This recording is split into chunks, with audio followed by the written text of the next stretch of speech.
Good afternoon friends, me Shivani Patil youth I S मराठीमध्ये तुमचं स्वागत आहे। जसं की आपण डेली आन्सर रायटिंग प्रॅक्टिस बघत आहोत, यामध्ये आपण रोज एक क्वेश्चन आणि त्याचा आन्सर डिस्कस करतो।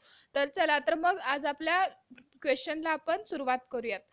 तर आजचा प्रश्न आहे, the socio religious reforms of the 19th and 20th century aimed at the modernization rather than वेस्टलायझेशन। हा प्रश्न आपल्याला डिस्कस करायचा आहे 150 वर्ड्समध्ये। म्हणजेच 19व्या आणि 20व्या शतकाच्या सामाजिक आणि धार्मिक सुधारकांचे उद्दिष्ट वेस्टलायझेशन ऐवजी आधुनिकीकरणाकडे होत आहे, याविषयीची सविस्तर चर्चा आपल्याला या क्वेश्चन आन्सरमध्ये करायची आहे। तर हा प्रश्न आपल्याला जीएस पेपर 1 मधील हिस्ट्री या सब्जेक्टशी रिलेटेड आहे।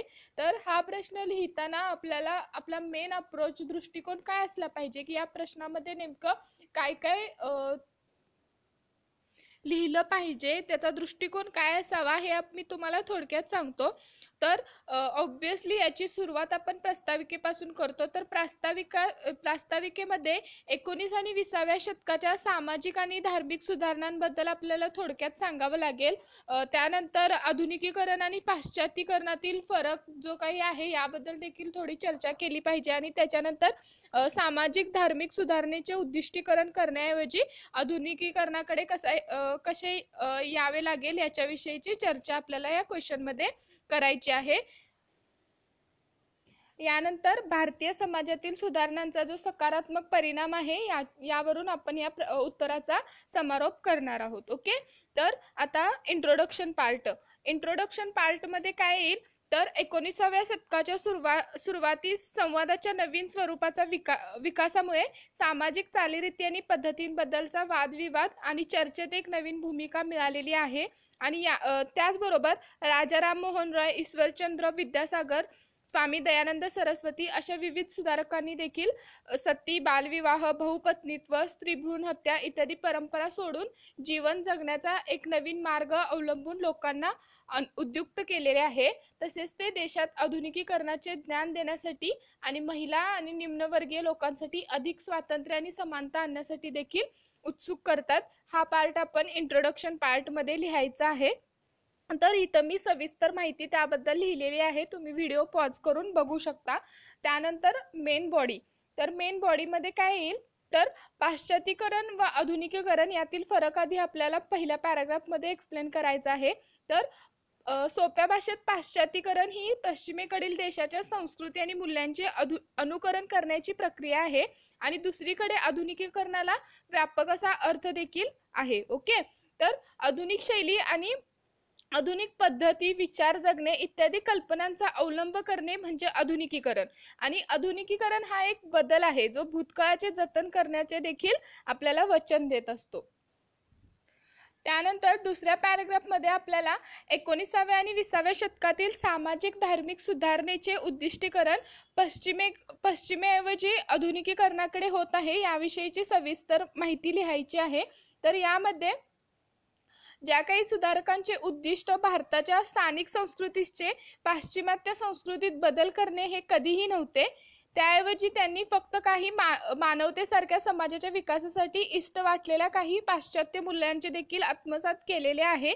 त्याबद्दलची चर्चा आपल्याला सेकंड पॅराग्राफमध्ये करायची आहे। ओके, तर त्यानंतर जे काही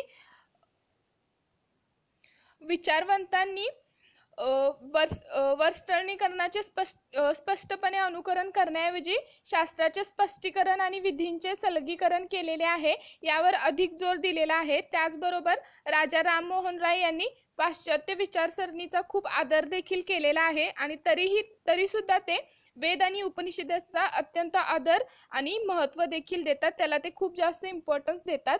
त्यानंतर ईश्वरचंद्र विद्यासागर यांनी प्राचीन ग्रंथांचा उपयोग विद्वांच्या पुनर्विवाहासाठी करण्यासाठी सुचवलेला होता।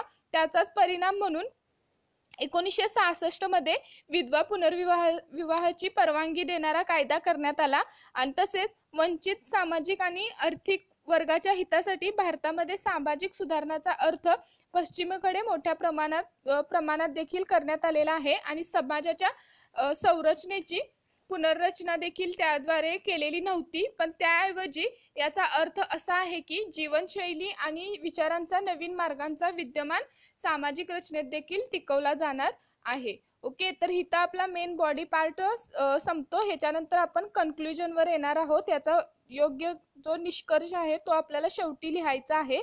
तर यामध्ये थोडक्यात आपल्याला काय लिहिता येईल की आधुनिक भारताच्या उत्क्रांतीत 19व्या आणि 20व्या शतकाच्या सुधारणा चळवळींना अत्यंत महत्त्वपूर्ण योगदान दिलेले आहे.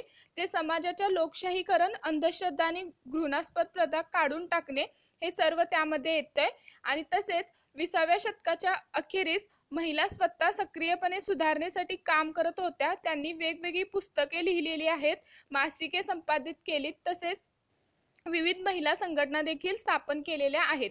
या स्त्रियांनंतर अनेक प्रकारच्या राष्ट्रवादी आणि समाजवादी चळवळीत देखील सामील झालेल्या आहेत आणि स्वातंत्र्य लढ्यात देखील त्यांनी मोठे योगदान दिलेले आहे. हा पार्ट आपला कन्क्लुजनमध्ये येईल. तर इथे आपल्या उत्तराचा समारोप होतो.